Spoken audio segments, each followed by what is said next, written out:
convencionales como la amalgama o la resina compuesta. El problema con el que tenemos que lidiar es evidentemente la caries dental. La caries dental, a pesar de que la odontología tiene más de 100 años, a pesar de que se ha desarrollado mucha tecnología alrededor de las técnicas odontológicas, sigue siendo una enfermedad no tratada. Lamentablemente lideramos los rankings de las enfermedades más prevalentes de la humanidad, según esta publicación del año 2013.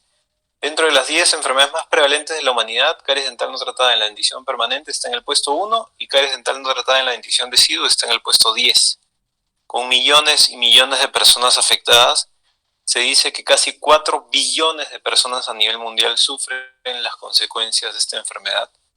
Y esto principalmente porque como profesión lamentablemente llegamos tarde y va de la mano también con un tema educativo en el área de prevención de la enfermedad y específicamente sobre la dieta, que va a influenciar directamente en la manifestación de dichas lesiones. En América Latina vemos que a pesar de que hay muchos esfuerzos en relación a la prevención y manejo de la enfermedad, la curva epidemiológica no ha bajado mucho en los últimos 20 años.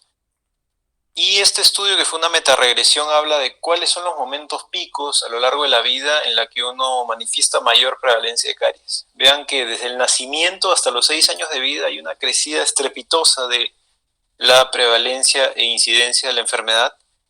Y evidentemente en los primeros años de vida, si es que no se trata, o especialmente en poblaciones vulnerables, ya vemos consecuencias en la calidad de vida.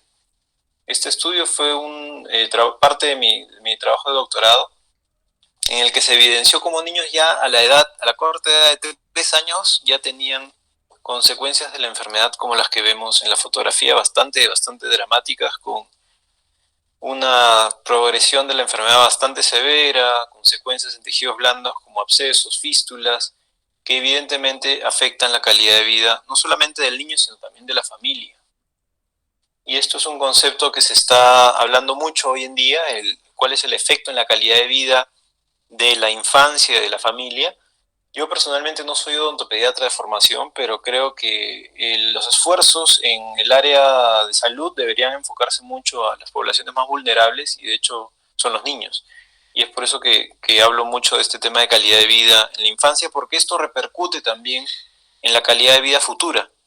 Una calidad de vida desfavorable en los primeros años de vida va a tener consecuencias a lo largo de la vida, incluso 20, 30 años después, y es por eso que es tan importante entender estas estrategias de prevención o intervención a edades tempranas.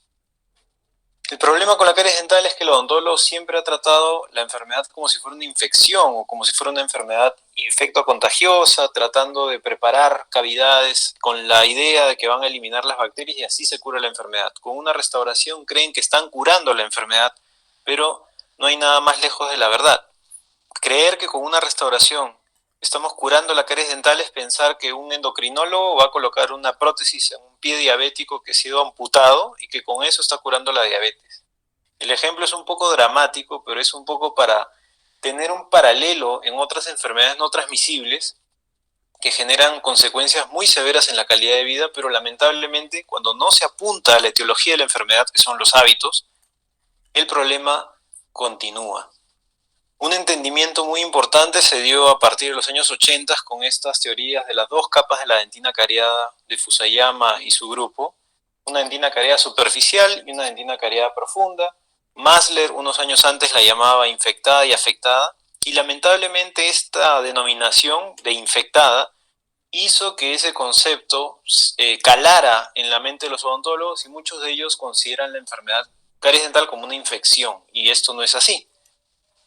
La caries dental es sin duda consecuencia de una degradación mineral por los productos que producen una gran variedad de microorganismos, no solamente los que nosotros tenemos en el libro del Streptococcus mutans, el lactobacillus.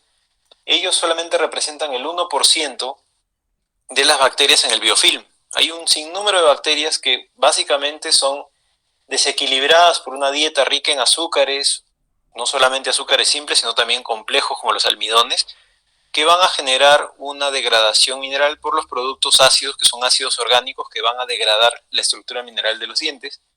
y evidentemente erradicar las bacterias no es el objetivo del tratamiento. Inclusive, si uno considera que llega a estas dentinas duras como búsqueda de llegar a una zona estéril o libre de bacterias, en casi el 40% de los casos hay aún contaminación bacteriana. Entonces, el objetivo del tratamiento no es erradicar bacterias. Es así como surge una filosofía de atención de la caries dental, que es la odontología mínima intervención, la cual tiene estos 5 pilares: el diagnóstico temprano de la enfermedad, evaluando principalmente el riesgo, tratar de remineralizar lesiones iniciales, previniendo la aparición de lesiones de caries, ya sean por estrategias primarias o secundarias, y si estas 3 estrategias fracasaron o llegamos muy tarde, tratar de utilizar intervenciones operatorias mínimamente invasivas, y cuando hayamos colocado una restauración y cuando pasen los años esta se desgasta o se fractura, poder repararla o repulirla sin tener que remover más estructura dental de la necesaria. Esto tiene la finalidad de reducir el ciclo restaurador repetitivo o quitarle más estructura a un diente afectado por la enfermedad. Hoy en día, afortunadamente, tenemos una serie de consensos sobre la etiología y el manejo de la enfermedad caries dental que han empezado a cobrar fuerza a partir del año 2016. Surgieron estos 2 consensos sobre terminología, manejo, y este año ya han salido 4 consensos del Grupo Europeo de Investigación en Cariología sobre la terminología, sobre el manejo de lesiones primarias, sobre el manejo de lesiones secundarias, que creo que sería de lectura obligatoria para todo odontólogo. En estos manifiestos, que son acuerdos de diversos expertos en el tema, definen a la enfermedad caries dental como una enfermedad dinámica, mediada por biofilm, modulada por la dieta, de naturaleza multifactorial, no transmisible, resultado de la pérdida mineral. Entonces, principalmente cuando hablamos de caries dental apuntamos a esa teoría de Philip March del 94, que habla de que cuando hay un incremento en el consumo de azúcares que alteran la microflora oral, que es un microbioma fisiológico, hay un montón de bacterias en nuestra boca todo el tiempo, tengamos o no la enfermedad caries dental, tengamos o no la enfermedad periodontal, pero existen conductas, una mala higiene, conductas, una dieta rica en azúcares, que van a alterar esa microflora y la van a tornar patológica.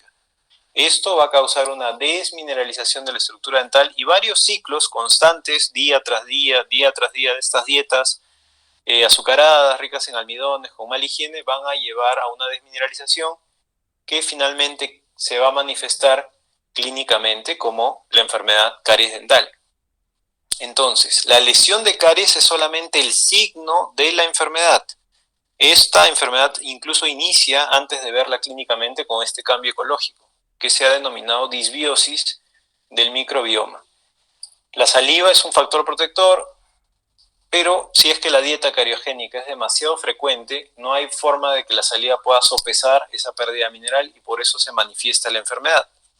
Existen ya consensos también de las asociaciones internacionales como la IAPD sobre valoración de riesgo, que es algo que lamentablemente no tiene mucha evidencia, pero es algo que debemos empezar a practicar. Al menos cualquier estrategia de indicador de riesgo, como una dieta rica en azúcares, bebidas muy frecuentes, enfermedad pasada, que ha sido siempre el indicador por excelencia, tendrán una serie de recomendaciones para detener la progresión de la enfermedad. Pero cuando hablamos de las estrategias en la odontología de mínima intervención, tenemos 3 grandes grupos. Primero, las no invasivas, que deberían implementarse en cualquier grado de la enfermedad: control de la dieta reduciendo azúcares, control de biofilm mejorando la higiene, remineralizando con una pasta dental florada o con un medio florado profesional. Cuando existen lesiones ya manifiestas, se debería optar por estrategias microinvasivas, como son los selladores sobre lesiones de caries inicial, o la infiltración resinosa como un medio de generar una barrera mecánica al ingreso de estos ácidos para que no sigan desmineralizando el sustrato. Pero cuando ya existe una lesión cavitada, vamos a tener que optar por una estrategia mínimamente invasiva, es decir, que dentro de la invasividad que vamos a tener que generar para optimizar el sustrato, esta sea la menor necesaria para no comprometer la estructura remanente del diente. Dentro de ellas tenemos, por supuesto, la remoción selectiva, el tratamiento restaurador traumático, que es materia de esta charla, y algo que se ha denominado el tratamiento expectante. No voy a entrar en detalles porque son horas y horas de discusión, solamente me gustaría enfocarme en el tratamiento restaurador traumático y mirar un poco la historia.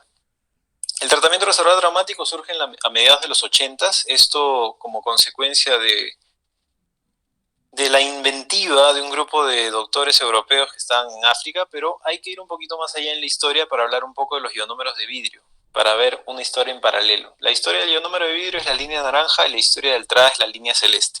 En el 72 aparece el ionómero de vidrio, Wilson y Kent crean este material que era un agente cementante, que como consecuencia de esta técnica que surgió en el 86 en Tanzania, los fabricantes de ionómeros de vidrio dijeron, vamos a mejorar las propiedades mecánicas para que el ionómero no solamente sea de cementación, sino también sea un material restaurador.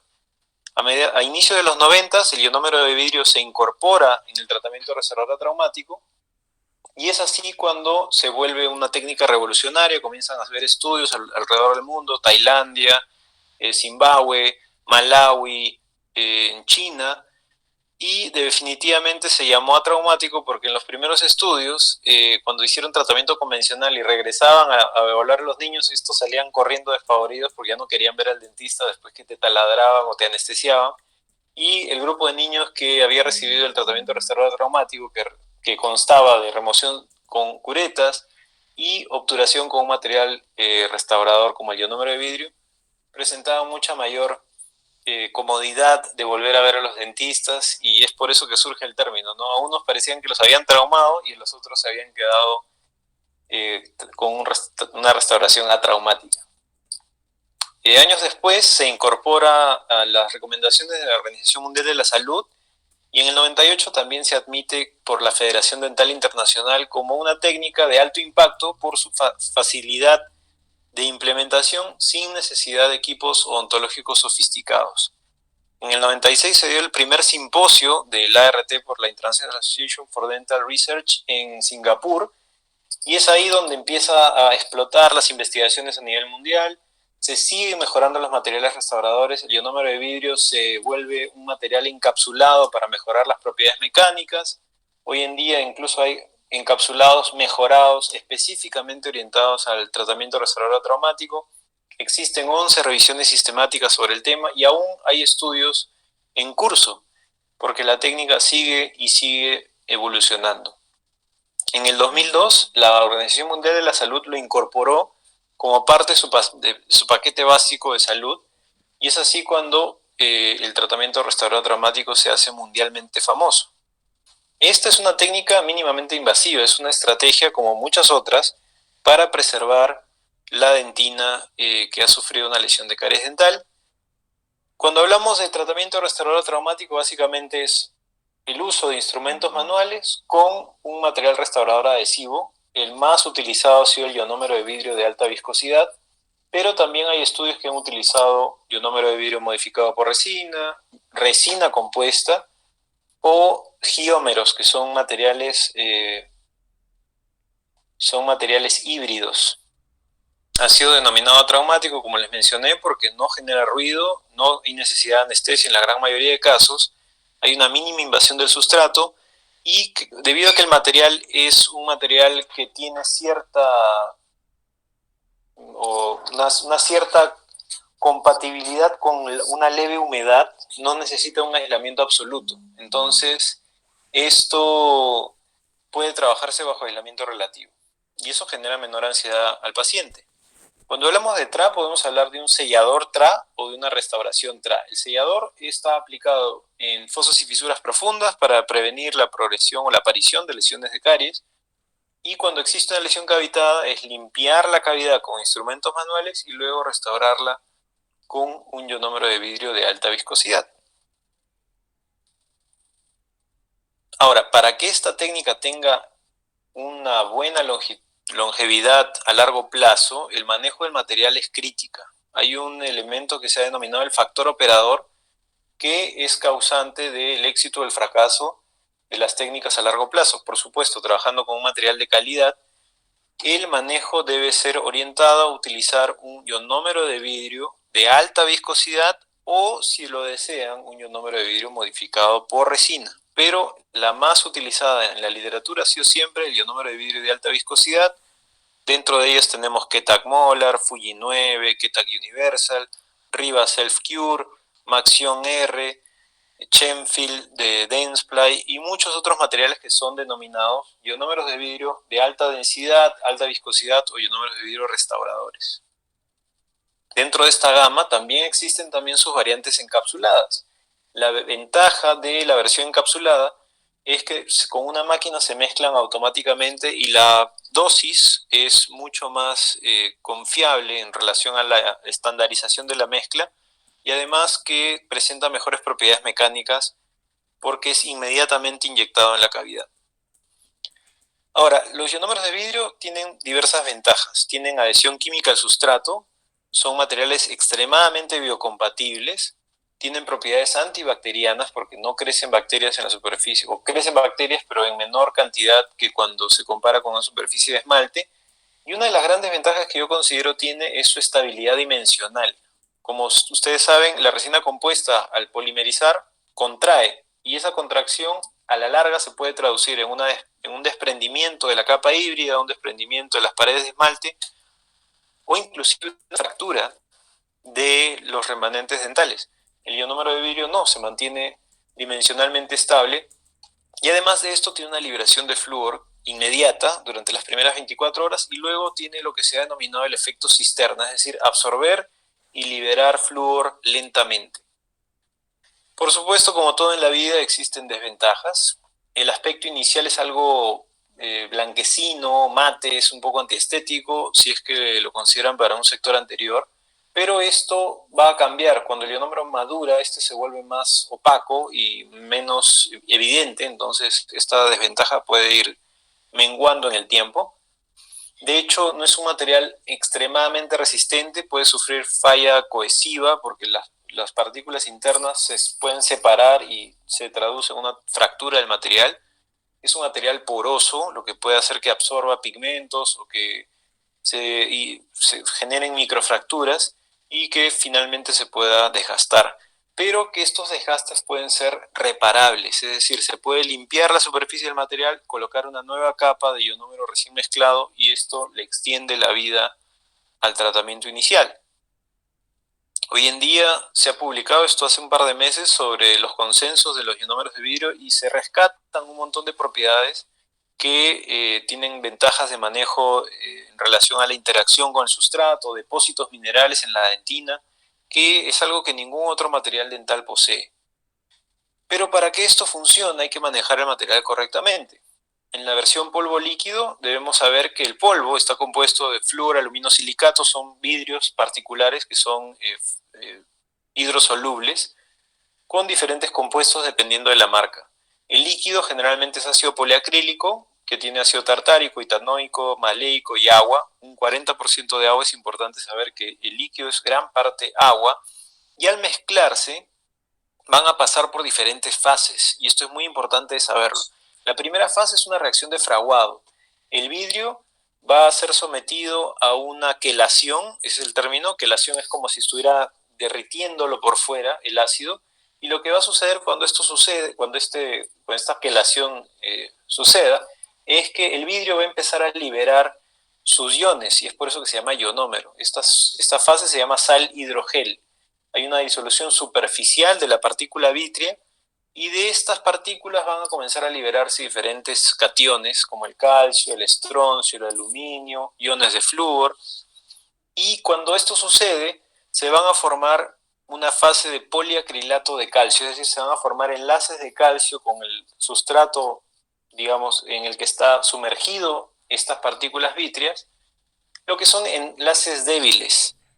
Estos enlaces débiles también liberan un radical muy importante, que es el radical carboxilo. Estos radicales son importantes porque son los que van a enlazarse con el calcio de la estructura dental, y es por eso que se dice que el ionómero de vidrio se enlaza químicamente con el sustrato dental. Sin embargo, son enlaces débiles. Es por eso que la primera fase del fraguado es susceptible a la humedad, susceptible a fracturas tempranas o susceptible a que el material se desprenda, así que tenemos que cuidar muy bien este material durante los primeros minutos o inclusive las primeras horas, ya que a partir de los 15 minutos hasta las 24 horas se va a dar una rápida maduración, que es un cambio de estos enlaces de poliacrilato de calcio por enlaces de poliacrilato de aluminio. Es así, de un enlace doble a un enlace triple, que los enlaces químicos se van a ir fortaleciendo y van a hacer que el material se endurezca en mucha mayor proporción a lo que uno inicialmente podría ver clínicamente en el consultorio. Es decir, colocan una restauración, hacen control de oclusión 4, 5, 6 minutos y esto aún está en la fase de hidrogel fraguado inicial. Una vez que el paciente se va, pasan 15 minutos, pasa una hora, pasan dos, es ahí donde empiezan a cambiarse los enlaces de calcio por los enlaces de aluminio y es ahí donde el material empieza a cobrar una mayor resistencia. Y es por eso que debemos recomendar una dieta blanda, estricta, durante las primeras horas. No debería comer nada durante la primera hora para evitar que se dé una fractura temprana. E idealmente, durante las primeras 24 horas también deberíamos continuar con esa dieta blanda para darle tiempo a estos enlaces de aluminio que se formen y se estabilicen. Porque esto se le llama proceso de maduración, que toma horas o incluso días. Evidentemente no vamos a tener dieta blanda por semanas, pero por lo menos si se da durante las primeras horas, esto garantiza que el ionómero de vidrio alcance sus máximas propiedades mecánicas, porque es algo que tienen en común diferentes marcas de material. Durante las primeras 24 horas se da ese crecimiento bastante grande de su resistencia a la contracción y que esto va a seguir aumentando poco a poco con el paso de las semanas y los meses. Sin embargo, lo más importante del ionómero es que se maneje correctamente durante los primeros minutos de la mezcla, porque es cuando está húmedo que se van a dar estas interacciones entre los radicales carboxilos que les mencioné y las moléculas o los cationes de calcio de la hidroxiapatita, de dentina y del esmalte. Es ahí cuando se da algo que se ha denominado la capa hipermineralizada de intercambio iónico. Es como una capa de constantes y cationes, tanto desde el ionómero hacia el diente y desde el diente hacia el ionómero. Es tan así que en algunos estudios de microscopía con tinción de malo, por ejemplo, no se puede llegar a diferenciar en qué momento estamos dejando de ver el ionómero y en qué momento empezamos a ver el diente. Es una capa bastante íntima entre ambos sustratos, y estudios de microscopía de barrido han determinado que en el medio de ambos materiales, esmalte, dentina y ionómero, se forma como una capa nueva. Es como si ambos estuvieran cediendo material para formar algo nuevo que ha demostrado ser más resistente al ácido. Es como si fuera una capa híbrida, ¿no?, en el ionómero y el sustrato dental. Lo interesante es que hay una deposición química de parte del ionómero hacia el diente, lo que acelera el proceso de remineralización y que garantiza que si es que dejamos, por ejemplo, dentina blanda en la base de la cavidad cuando estamos muy cerca a pulpa, el depósito mineral se encargará de contribuir a la remineralización de la lesión que hemos tratado. Entonces, ahora me gustaría compartir la manipulación y el paso a paso que debemos hacer. En este caso estamos ejemplificando el manejo de Ketak Molarisi Mix de 3M. Iniciamos agitando la botella porque recuerden, hay partículas de fluoruro de aluminio, fosfato de calcio, estroncio. Son metales pesados que se pueden sedimentar en el fondo de la botella, así que hay que homogenizar el contenido. Debemos siempre trabajar con las cucharillas que corresponden para cada kit, porque las proporciones, si se alteran, van a alterar de la misma manera la resistencia compresiva. En estos estudios, por ejemplo, metieron más líquido al polvo y vieron cómo proporcionalmente disminuía su resistencia a la compresión. Entonces, siempre respetar el tamaño de cucharilla al ras. La proporción es 1:1, una gota de líquido por una cucharilla de polvo. En este caso vamos a dejar 2 gotas porque una gota nos va a servir para el condicionamiento del sustrato y la otra gota va a ser para... Realizamos una que se llama la ruptura tensión superficial,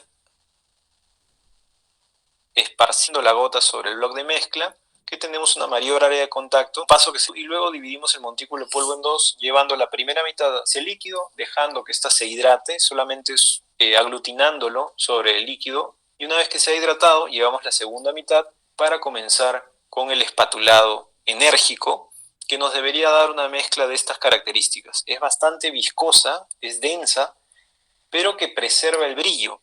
Y ese brillo nos dice que el ionómero sigue hidratado y estará presto para interactuar con el sustrato.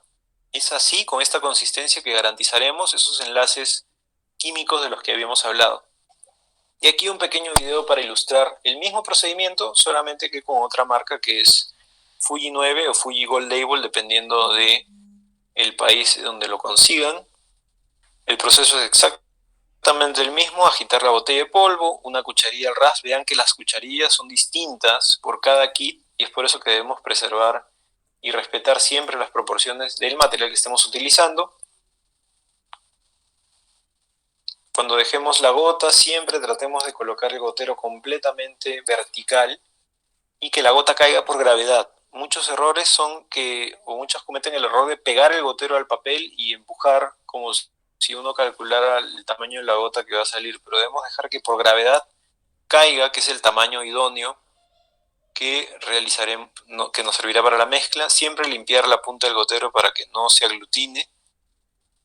Y luego dividimos el montículo de polvo, rompemos tensión superficial de la gota, llevamos la primera mitad del polvo hacia el líquido, dejamos que este se hidrate. Observen, no estoy espatulando, solamente estoy poniéndolo en contacto con el líquido para que este se humedezca, y una vez que se ha hidratado, recién voy a llevar mi segunda mitad para comenzar mi espatulado enérgico. Todo este proceso me debería tomar aproximadamente 1 minuto. En el video lo ven lento porque estamos poniendo fotos y demás, pero el procedimiento tiene que ser bastante rápido, y esto también es cuestión de entrenamiento. La primera mezcla a mí también me salió horrible, me frustré un montón, se me secó el material, pero ya la mezcla 50, la mezcla 100, van a ver qué bien les sale, y es cuestión de práctica como todo en la vida. Esta es la consistencia que deben tener, una consistencia viscosa, pero que se ve brillante. Esto nos dice que el ionómero está listo para interactuar con el sustrato. Entonces, debemos descartar esas mezclas que se vean muy resecas o muy chiclosas, porque no son adecuadas, no van a interactuar con el sustrato. Siempre debe mantener la humedad, que es indicador de que el agua está presente para poder interactuar con el sustrato.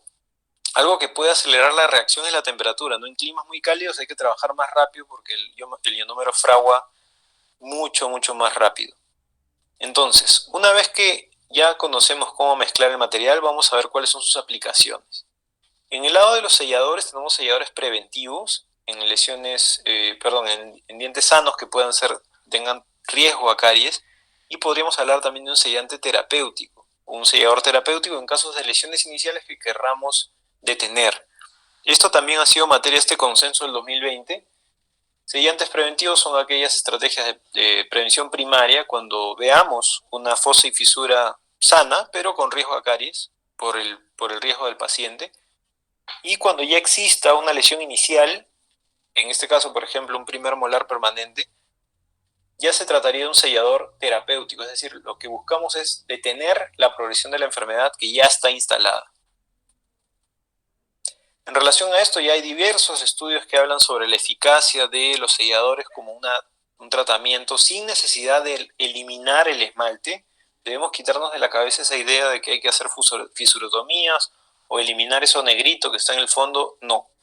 El hecho de sellar por sí mismo ya va a ser una estrategia que permite detener la progresión de lesiones iniciales. Recordemos, la caries dental no es una enfermedad infecciosa, es una enfermedad que se da por los biofilms que se depositan y el azúcar con lo que se alimentan. Si estos no llegan, el biofilm y el azúcar, al fondo de las fisuras, no hay riesgo de que progrese la enfermedad.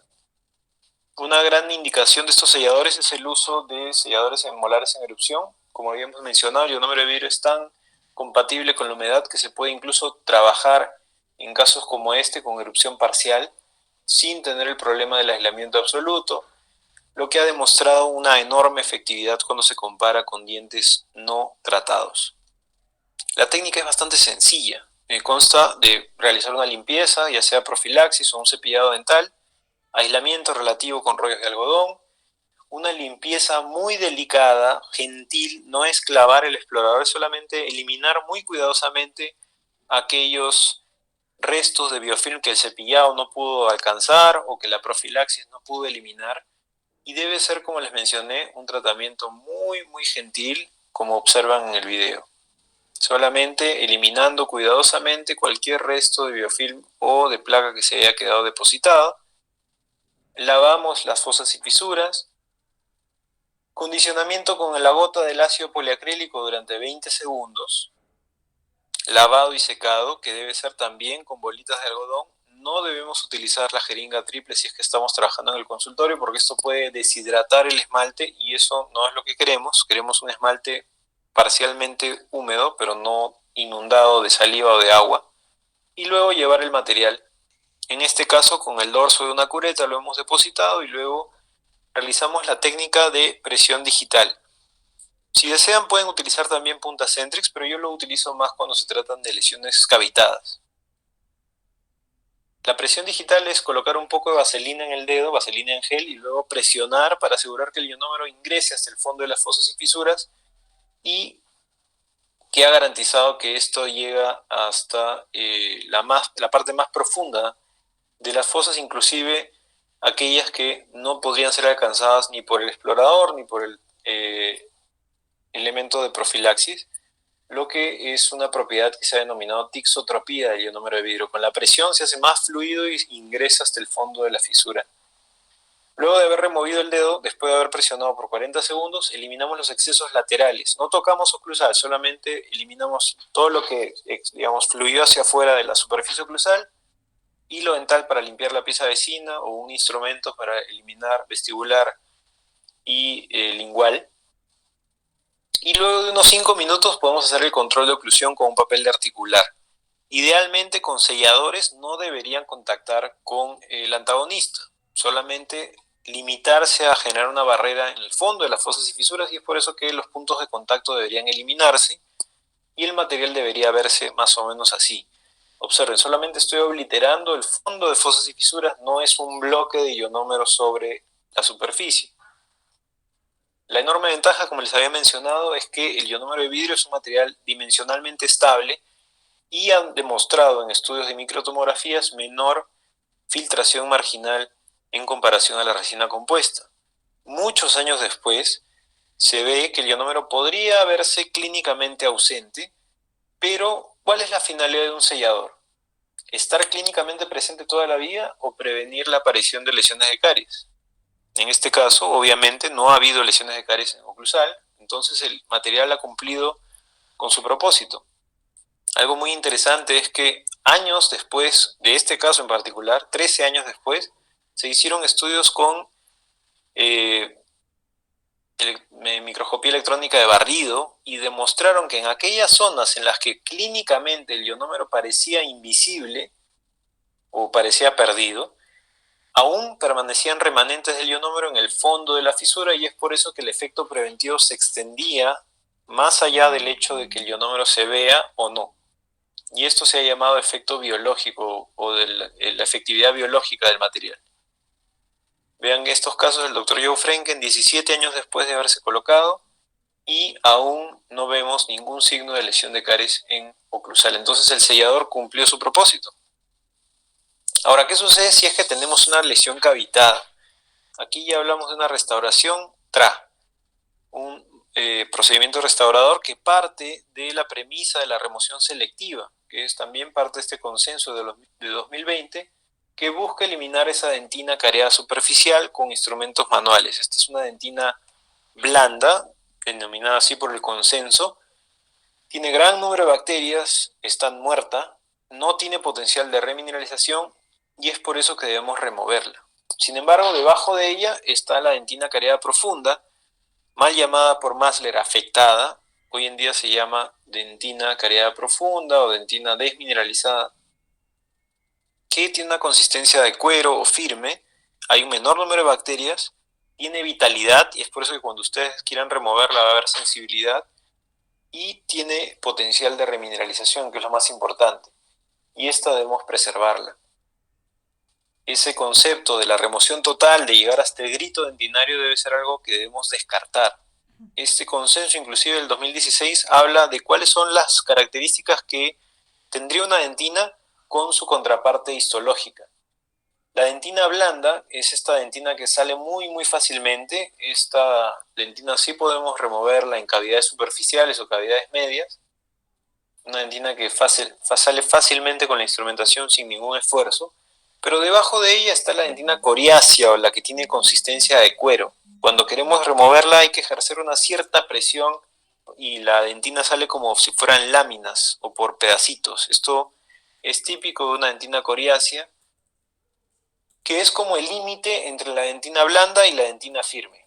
La dentina firme ya podríamos dejar de instrumentar porque es una dentina que es un poco más seca, cuesta más trabajo removerla, hay que ejercer mayor fuerza, y esta ya es una dentina vital que tiene potencial de remineralizar, y debajo de ella, evidentemente, si seguimos instrumentando, llegaríamos a la dentina dura, al clásico final objetivo de la operatoria dental convencional, que es el grito dentinario, pero que solamente deberíamos llegar a ella en la periferia del margen amelodentinario. No hay necesidad de llegar a dentina dura en la base de la cavidad, porque al llegar a dentina dura, los consensos nos dicen que podemos arriesgarnos a generar una comunicación pulpar involuntaria. Entonces, solamente vamos a hacer uso de instrumentos manuales. Es tan famosa esta técnica que incluso hay una serie de instrumentos creados específicamente para el TRA. Uno de ellos, por ejemplo, es el opener o abridor de cavidades, que se utiliza cuando la entrada de la cavidad es muy pequeña, menor a 0.6 milímetros, en la que no te puedes meter ni siquiera con la cureta más pequeña. Y es por eso que se utiliza ese instrumento de forma diamantada para, girándolo, cortar la entrada a la cavidad y poder tener un mejor acceso para luego limpiar con las curetas. El segundo instrumento digamos, en la secuencia sería una cureta bien afilada, que por la misma consistencia de la dentina que queremos remover, esto va a reducir la incomodidad del paciente, reduce la ansiedad odontológica de no tener que utilizar una pieza de mano en dentina vital. Y el movimiento principal que debemos realizar con la cureta es un movimiento circundante en el límite amelodentinario para eliminar la dentina blanda, llegando solamente en la periferia a la dentina dura, y en la base vamos a depender de qué tan profunda sea la cavidad. Si la cavidad es superficial, podemos llegar a dentina firme. Si la cavidad está en dentina media, podríamos llegar a dentina coriácea. Y si la cavidad está muy profunda y podemos correr el riesgo de exponer la pulpa si seguimos instrumentando, se podría dejar dentina blanda en el fondo de la cavidad. Entonces, el paso a paso es bastante similar en las fases iniciales: profilaxis, aislamiento relativo. Si la entrada es muy pequeña, utilizar el opener. Se puede utilizar también este instrumento que es el hachet para fracturar el esmalte sin soporte, o que se pudiera quebrar cuando coloquemos el material restaurador, solamente para cortar el esmalte desmineralizado, y luego utilizar las curetas. El uso de la cureta debe buscar este objetivo, ¿no? Eliminar esa dentina blanda y principalmente limpiar la periferia de la cavidad. Esa periferia, en el límite amelodentinario, sí podemos llegar a dentina dura, solamente en la periferia, para asegurar de que esto sea el sustrato sobre el cual el ionómero se va a adherir muy bien, y vamos a garantizar la longevidad de la restauración. Podemos incluso crear cavidades autorretentivas como la que vemos en la imagen, que al realizar esta instrumentación, dejando un esmalte relativamente grueso, vamos a generar una cavidad que tiene cierta retención mecánica cuando coloquemos el ionómero. Esto no es operatoria dental convencional, no tenemos que hacer una pared cabo o paredes paralelas, solamente eliminar aquello que no permita una remineralización. Y en el fondo de la cavidad, si es que ya llegamos a la dentina coriácea, esta dentina que sale por láminas, podemos detener la instrumentación. Si lo vemos clínicamente, el ejercicio es limpiar la periferia, Observen esos movimientos circundantes, me concentro en el límite de velo dentinario, no estoy tocando el piso de la cavidad, solamente la periferia con una cureta mediana, porque la cavidad es bastante grande, pero solamente me concentro en eliminar la dentina periférica. Una vez que he limpiado mi cavidad, lavo, seco con agua y con algodón, con bolitas de algodón y agua, y luego realizo también el condicionamiento ácido. Es aquí donde tenemos que tener varias bolitas de algodón a disposición, porque la idea es que con un solo acto clínico podamos condicionar toda la cavidad y luego lavar y secar. Existen diferentes condicionadores también que se venden por separado, como el Cavity Conditioner de GC o el Conditioner de Riva, de SDI. Pero si ustedes trabajan con Fuji 9 o con Ketak Molar, el líquido es ácido poliacrílico, así que pueden utilizarlo también, ya sea puro o diluido con agua, es lo mismo. Pueden diluirlo con agua, humedeciendo primero el algodón en agua, exprimiendo los excesos y luego sumergiéndolo en el líquido de la mezcla, lo que ha demostrado abrir los túbulos dentinarios, eliminar el barrillo, luego de la limpieza con las curetas, y ha mostrado mejores valores a largo plazo. Entonces, una vez que hemos realizado el condicionamiento, lavar 2 o 3 veces con bolitas de algodón, secar pero no desecar la dentina, recuerden que esta debe permanecer ligeramente húmeda, y luego, si es que mezclamos el material, yo sugiero utilizar estas puntitas tipo Centrix para cargar el material en la Centrix y luego inyectarlo en la cavidad. Observen este pequeño ejercicio que hicimos para una clase, que es inyectar el material y cómo vamos subiendo con la punta, lo que permite dispensar muy bien el material en todas las paredes de la cavidad para luego realizar la presión digital. Recuerden, es vaselinar la punta del dedo índice y presionar durante 40 segundos. Y algo muy importante que debo mencionar sobre la presión digital es que cuando terminen esos 40 segundos, el dedo no se debe levantar verticalmente, sino que debemos deslizarlo hacia los lados para asegurarnos que estamos sellando todas las vertientes de la cavidad. El uso de estas puntas Centrix no ha demostrado diferencias estadísticamente significativas en las primeras horas, pero luego de 2 semanas, y estos estudios son de laboratorio, luego de 2 semanas han demostrado 45% mayor fuerza de NUP, un valor de resistencia mecánica. Ahora, si es que no cuentan con las puntas Centrix y utilizan una espátula portacemento como esta, también hay que respetar una técnica de llevar el material, deslizarlo sobre una de las paredes, llevar otra carga de material, deslizarlo sobre las paredes de esmalte para asegurarnos también que estemos sellando los márgenes. Una vez que hemos terminado la mezcla, cargamos nuestra espátula y observen cómo dispensamos. Cargamos la espátula y dispensamos sobre la cavidad, deslizándolo sobre alguna de las vertientes para poder asegurar de que estamos adhiriéndonos muy bien a los márgenes de nuestra cavidad. Y una vez que hemos llenado la cavidad con el material, esto es solamente una mezcla, vean que nos alcanza para realizar una cavidad bastante, o restaurar una cavidad bastante amplia. Luego de haber llenado de material la cavidad, nuevamente vaselina y presión digital. Sea que utilicen la punta Centrix o hayan cargado la cavidad con la espátula, siempre la presión digital sigue los mismos protocolos. Es presión y luego deslizar el dedo para sellar. Inclusive si hay fosas o fisuras adyacentes, estamos sellando también estas fosas y fisuras con la presión digital. Una vez dispensado el material, presión digital y eliminación de excesos laterales, hilo dental, luego de 5 minutos control de oclusión, y en la medida de lo posible que los puntos de contacto caigan en vertientes o al menos en 2 cúspides, además del material restaurador, para distribuir mejor las fuerzas y que no haya fracasos tempranos. Estos son una secuencia clínica de la doctora Soraya Leal, una gran referente en el tema, en dentición decidua. El paso a paso es el mismo, solamente aquí vemos cómo es el margen de esmalte blanquecino, se ha logrado romper con instrumentos manuales solamente, y luego llenando la cavidad con el material.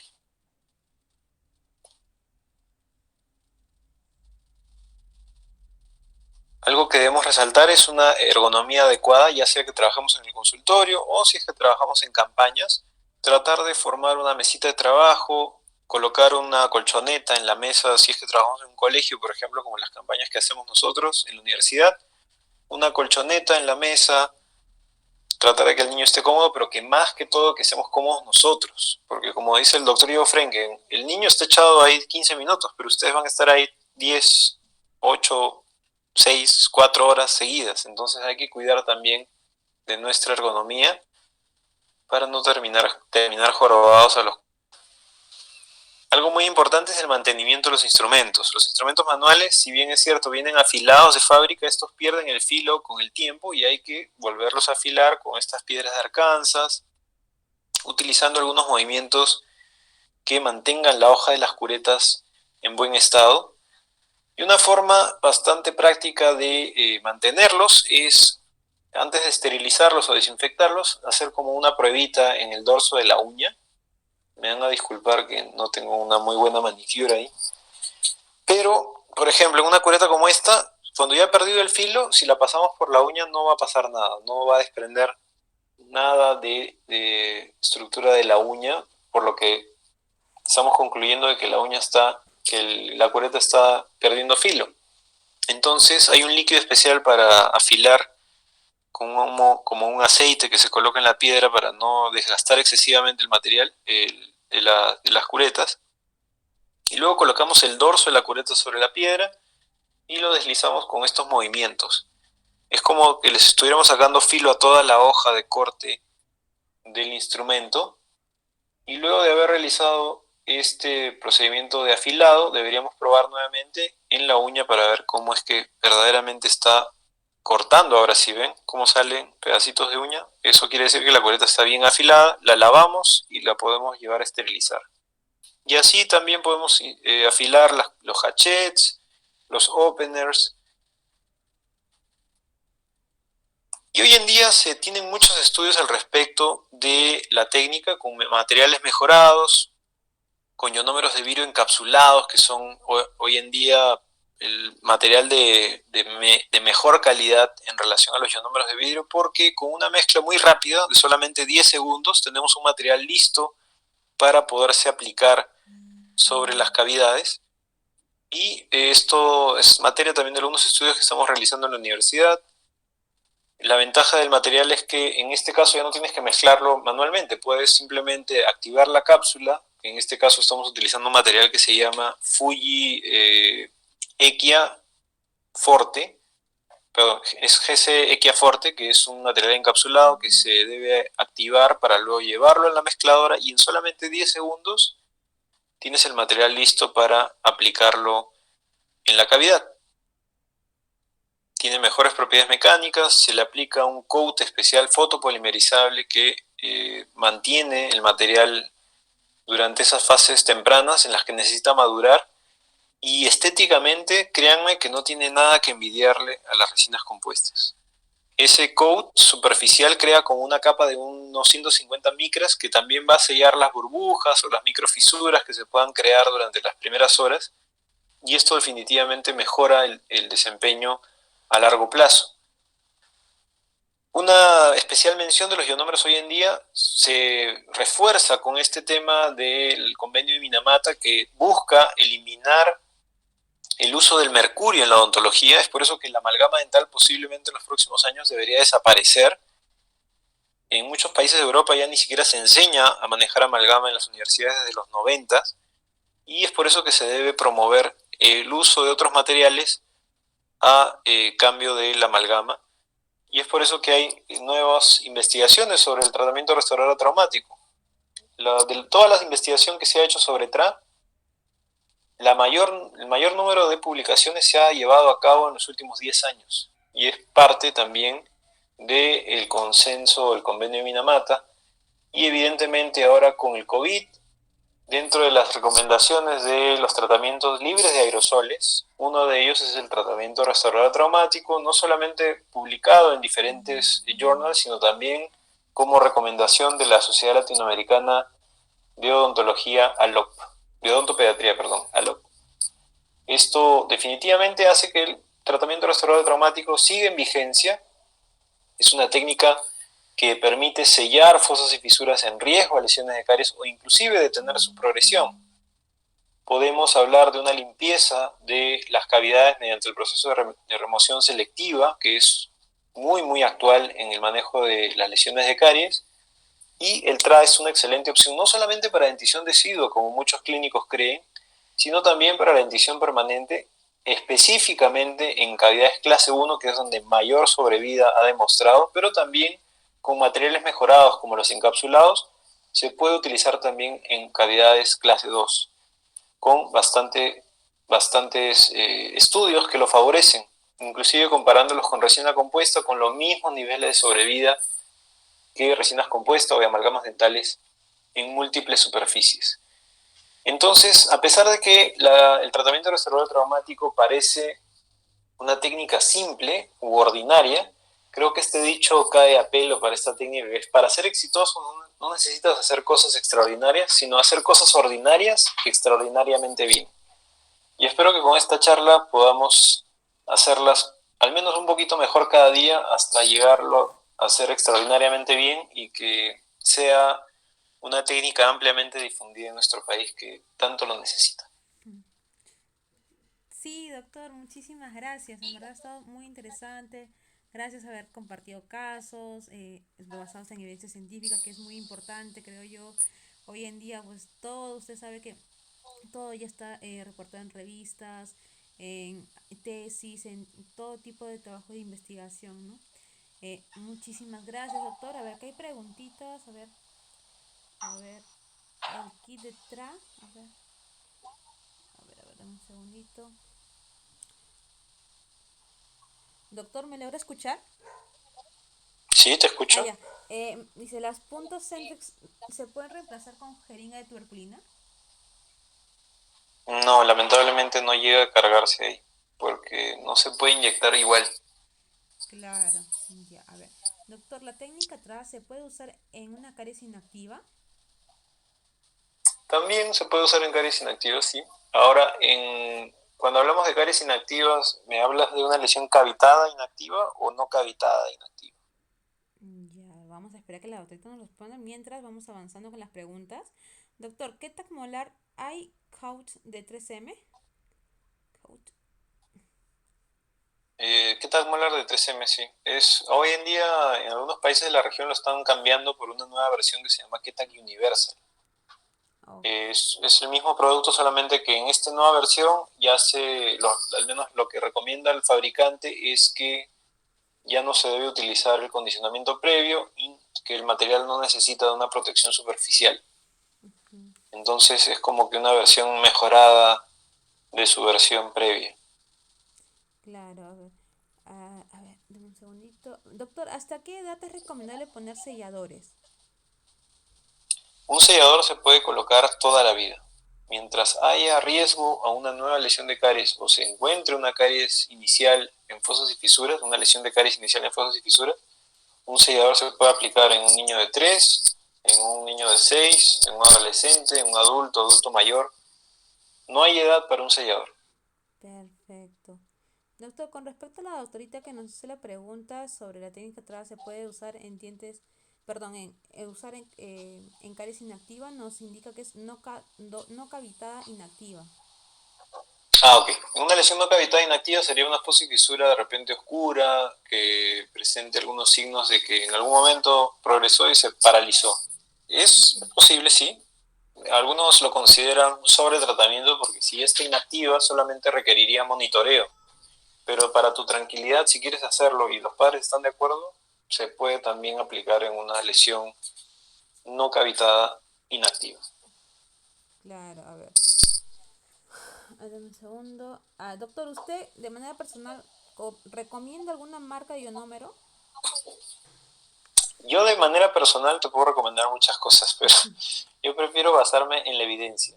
Ya. Hoy en día tenemos ya un consenso que se ha dado en Brasil, que es un consenso sobre ionómeros de vidrio que ha reunido a expertos internacionales, el doctor Frenken, al doctor John Nicholson de la Universidad de Londres, a la doctora Fidel, de la Universidad de Bauru, de Sao Paulo, muchos expertos en el tema y han decidido categorizar a los ionómeros en como hacer como un ranking.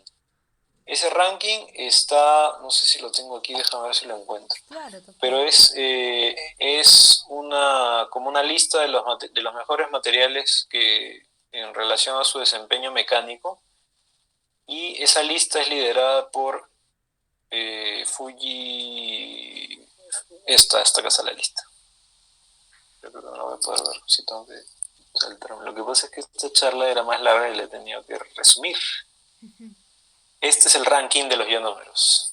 Entonces, esto es un equipo de expertos en el tema, liderado por la doctora Fidela, que es una autoridad en el área de ionómeros, y muestra que, basado en resistencia compresiva, en desgaste superficial y en fracturas, resistencia a la fractura, este es lo que el consenso lanzó como la lista del ranking de los materiales, liderado por Equiaforte. En segundo lugar, el Gold Label 2, que es el Fuji 9, o el Gold Label, que es el material de GC. En tercer lugar está Ketak Mola. En cuarto lugar está Gold Label 9, también de GC. En quinto lugar está Glass Ionomer Cement Type 1, que es un material americano, si mal no recuerdo. Y así sigue la lista hasta los 17 materiales que incluyeron. Oh, interesante, doctor. A ver, doctor, buenas noches. ¿El espatulado necesariamente tiene que ser con espátula plástica o también puede ser con una metálica? Puede ser también con una metálica, pero esta espátula metálica debería estar en buen estado. Lo que hemos visto, que es que no hay ningún estudio que hable en contra de las metálicas, pero Ujú. sí clínicamente te das cuenta que cuando una metálica la has raspado mucho porque la has estado limpiando muy agresivamente, o se te quedaron restos de ionómeros, se fraguó y luego la tienes que raspar para limpiarla. Ajá. Una vez que mezclas nuevamente el material, vas a ver que te sale medio grisáceo. Entonces, no sabemos qué efecto tendría esa contaminación en el material, pero es preferible pues manejarlo o con una espátula plástica o con una espátula metálica en muy buen estado, mantenga su brillo, que esté bien pulida y sea solamente para ionómeros, digamos, ¿no? Que la limpie solamente con la gasa húmeda, que no dejes que el material se seque para limpiarla, que es lo que finalmente la va a perjudicar. Claro, siempre es bueno, ni bien el asistente nos está ayudando nosotros mismos, ni bien terminar de espatular, limpiar con una gasita, ¿no? Bueno, yo lo hago Sí, de manera una personal, lo gasita hago con húmeda. alcohol, ¿no? Al toque y sale rápido. Sí, también algo, no sé, algo que sea hidrosoluble, agua, alcohol, lo que tengas a la mano, pero limpiarla rápido antes de que se seque o que Exacto. termine de fraguar. Perfecto, doctor. A ver, la doctora Catherine le indica, excelente conferencia, doctor. Mencionó un líquido para afilar el instrumental. ¿Cuál es el nombre de ese líquido? Sí, es un aceite para humectación de piedra de Arkansas. No tiene un nombre comercial. En realidad yo uso cualquier aceitito que tenga a la mano, puede ser aceite de oliva, no hay problema. Es algo que permita humectar un poco la piedra, porque si la dejas seca y comienzas a afilar, se te va a gastar mucho en la cureta. Entonces siempre deberíamos tener algún humectante Ujú. para disminuir la fricción. Claro, a ver, a ver, a ver. Ah, es cierto, doctor, también preguntó lo mismo. Bueno, a ver, dame un segundo. Doctor, ¿cuál es el tiempo que se utiliza el acondicionador previo al ionómero? Muy buena pregunta. El acondicionamiento ácido se debe realizar durante 20 segundos, ya sea para fisuras como un sellador o para restauraciones en cavidades en dentina. 20 segundos de ácido poliacrílico o de los agentes condicionadores que venden en el mercado De es acuerdo. suficiente para eliminar el barrillo y tener un sustrato apto para recibir el material. De acuerdo. A ver, otra pregunta nos indica, doctor, ¿los ionómeros encapsulados pueden variar con la temperatura al aplicar ¿qué? En ciudades calidad? En ciudades muy Calidad. calurosas. Ajá. En los encapsulados esa variable es mucho menos preocupante, porque de hecho son 10 segundos que se toma la máquina. Hasta que lo inyectes son 30 segundos, hasta que haces la presión digital es un minuto. Entonces en ese minuto difícilmente va a variar. Lo que han demostrado los estudios de temperatura es que cuando hay La temperatura ideal para los ionómeros es 25 grados Celsius. De Si acuerdo. tenemos 10 grados más, 10 grados menos, se acelera la velocidad de fraguado. Entonces, en cualquier caso, esa susceptibilidad evidentemente va a ser mayor con los espatulados porque de hecho te toma más tiempo mezclarlos. Pero Claro. perdón, los de mezcla manual. Pero Ujú. con los encapsulados posiblemente esto no sea tan determinante, ¿no? Aquí, por ejemplo, fueron 4 grupos de Fuji 9 y Ketak Molar, en los cuales en un caso se incrementó la temperatura 10 grados más, lo que aceleró la velocidad de fraguado del material, ¿no? En temperaturas frías demoró 5 minutos más, en temperaturas cálidas se fraguó 5 minutos más rápido. De acuerdo, doctor. A ver, a ver, aquí detrás, ¿qué marca? No sé, pero ya respondió. A ver, dice doctor, y según la evidencia, ¿cuál acondicionador da mejor resultado? ¿Y podría ser el mismo líquido del ionómero? Sí, la verdad es que no hay muchos estudios al respecto de variantes o que varíen. Incluso hay estudios que dicen que el acondicionamiento no genera mucho efecto cuando el ionómero es a base de... tiene fluoruro de calcio, o perdón, es en sus componentes tiene calcio en vez de estroncio. Entonces dependerá de la marca, pero en relación a utilizar el que venden comercialmente o el mismo líquido del kit, no hay ningún estudio que diga que uno es mejor que el otro. La verdad es que yo lo he utilizado siempre el líquido del kit y me ha ido bastante bien. Genial, doctor. Doctor, en HMI, ¿con qué restaurar? Nos indica la doctora Ruth. Muy buena pregunta. El ionómero de vidrio es un material fantástico para hipomineralización y scisión molar. Inclusive hay unos casos extraordinarios de la doctora Fidela en las que están haciendo como si fueran incrustaciones de ionómero. Lo que hacen es simplemente limpiar los márgenes de la pieza que sufre hipomineralización incisivo molar, en este caso molares, que están muy deteriorados por una hipomineralización, pero también que sufren de caries. Y lo que hacen es, hacen un encerado de ese molar, hacen como una llave de silicona y cargan esa llave con el ionómero y luego lo llevan al diente. Entonces es como que reconstruyen toda la estructura perdida con ionómero de vidrio y ya tienen un par de casos con 3 años de acompañamiento en excelente estado. Esto sí, ha sido con ionómeros encapsulados, ionómeros de alta resistencia en versión encapsulada, pero ionómero de vidrio excelente alternativa para H&M. Perfecto, doctor. Doctor, en cuestiones de costos, nos indican en estos ionómeros, ¿son muy costosos, muy elevados? El costo aproximado de los mejores ionómeros de mezcla manual son entre 150 y 250 soles. Te vienen 80 dosis cada uno, entonces estamos hablando de $1, $2 más o menos, 5 soles, 7 soles Ujú. por dosis. Una dosis te alcanza para una cavidad amplia o para todo un cuadrante de selladores. Entonces es importante también saber manejar el material para sacarle el máximo provecho.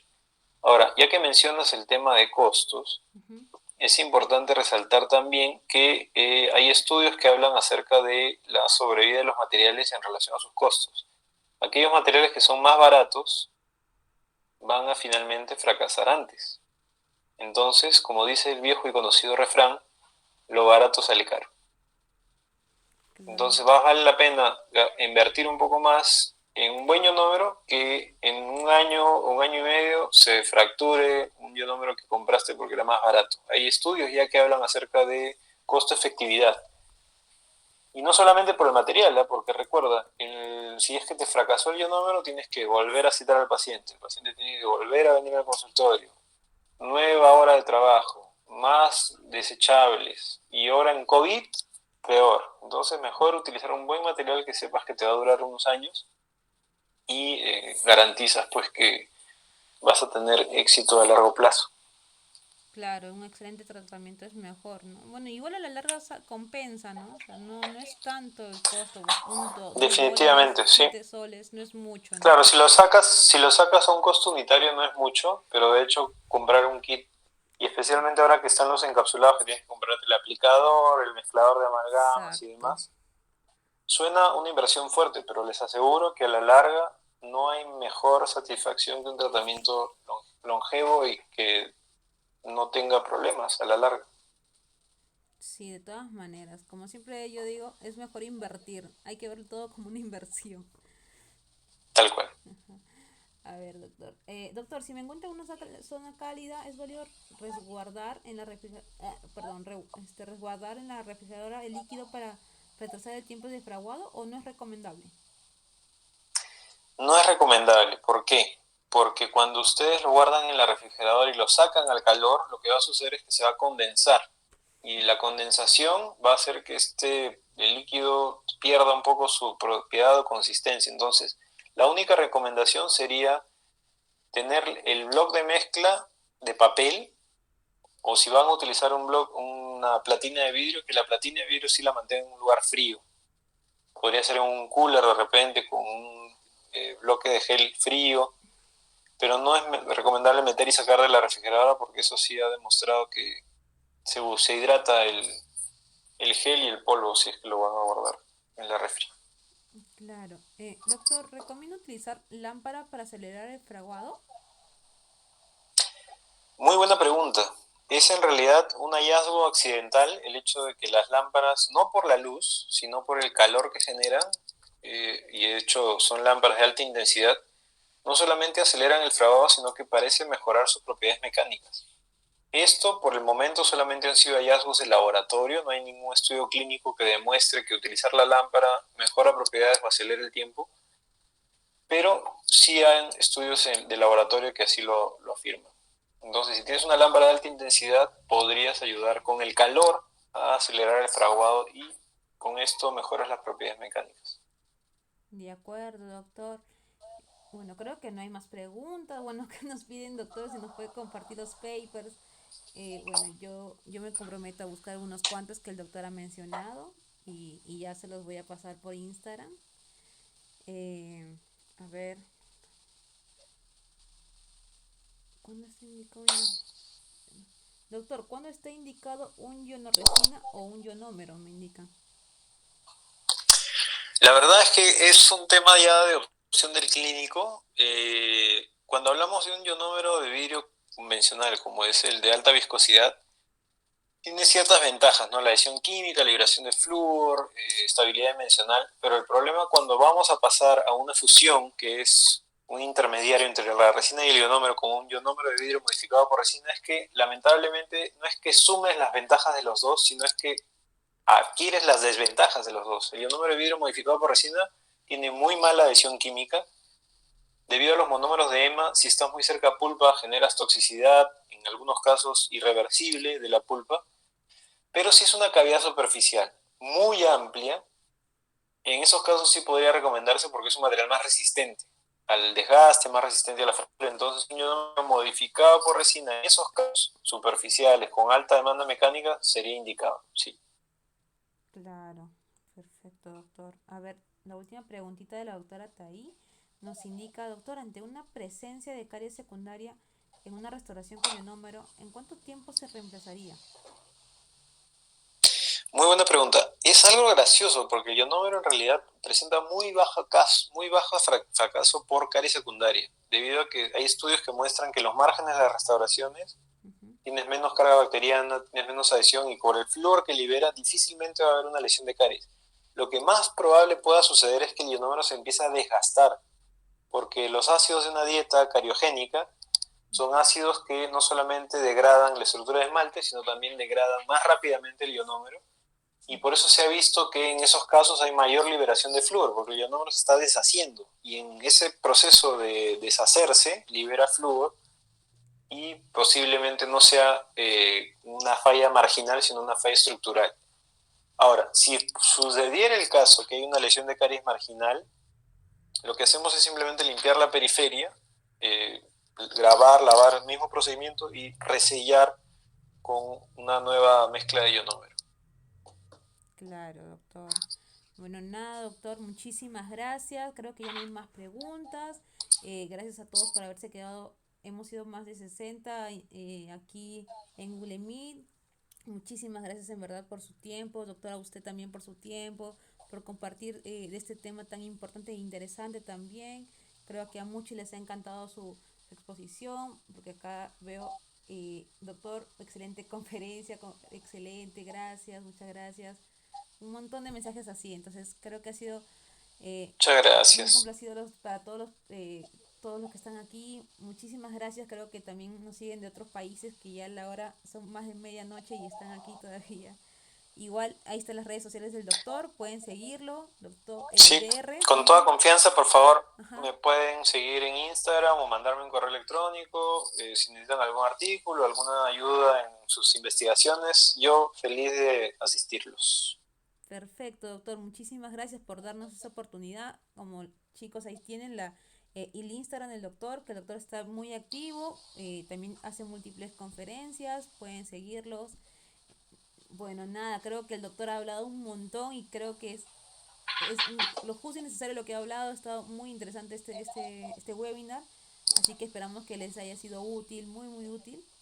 Y nada, ya hasta una próxima oportunidad, doctor. Nuevamente, a nombre de CO20, muchísimas gracias. Y a ustedes también gracias por estar aquí con nosotros. Bueno, creo que eso ha Un sido placer, todo. muchísimas gracias a todos por participar. Ujú. Que tengan buenas noches y buen fin de semana. Igualmente, doctor, gracias.